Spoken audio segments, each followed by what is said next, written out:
Option trading की इस video में हम बात करने वाले हैं वॉल्यूम के बारे में। वॉल्यूम मतलब टोटल ट्रेडेड वॉल्यूम, जो ऑप्शन चेन का एक मेट्रिक है, इसके बारे में आज हम जानने वाले हैं। तो जैसा कि आप इसमें देख सकते हैं कि buy plus sell equal to one volume. इसका मतलब ये हुआ कि जब मार्केट में एक बाइंग और एक सेलिंग होता है तो एक वॉल्यूम बनता है।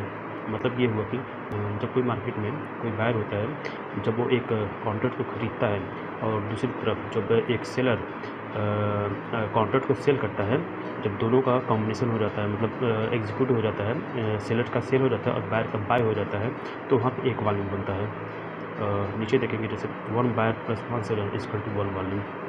ये जो वॉल्यूम होता है, जो एक वॉल्यूम होता है, उसमें बाइंग और सेलिंग दोनों इन्वॉल्व होते हैं, मतलब it includes both buying and selling. इसका मतलब ये हुआ कि जब हम एक वॉल्यूम को देखते हैं तो उससे हम ये मेज़र नहीं कर सकते या फिर ये एनालिसिस नहीं कर सकते कि मार्केट में बाइंग चल रहा है या सेलिंग चल रहा है, क्योंकि एक वॉल्यूम जो है बाय और सेल दोनों से मिलकर बना हुआ है, ना कि सिर्फ बाय या फिर सिर्फ सेल से बना हुआ है। मार्केट में बाय या सेल का एनालिसिस करने के लिए हमें अलग से बाय और सेल का डेटा चाहिए होता है, जो कि हमें वेबसाइट के ऑप्शन चेन के डेटा में देखने को नहीं मिलता। लेकिन जो अगर आप एक्सेल का अगर आप ऑप्शन चेन का जो डेटा है उसको आप एक्सेल में यूज़ करते हैं तो आपको वहाँ पे बाय और सेल दोनों का अलग अलग डेटा मिल जाता है। तो आप वहाँ से दोनों का अलग अलग वॉल्यूम अलग एनालिसिस कर सकते हैं।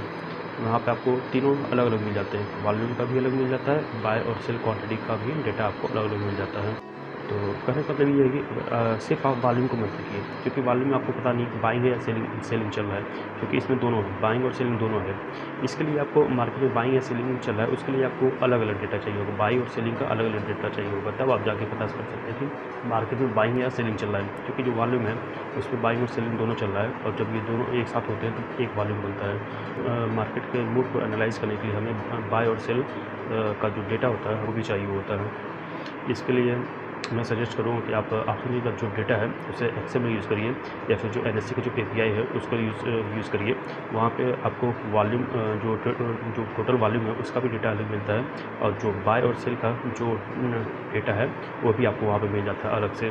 तो वहाँ पे आप अच्छे से एनालाइज कर सकते हैं कि मार्केट में बाइंग चल रहा है या सेलिंग चल रहा है। और अगर आप सिर्फ वॉल्यूम को भी देखना चाहेंगे तो वहाँ पर भी आपको सेपरेट डेटा मिल जाता है।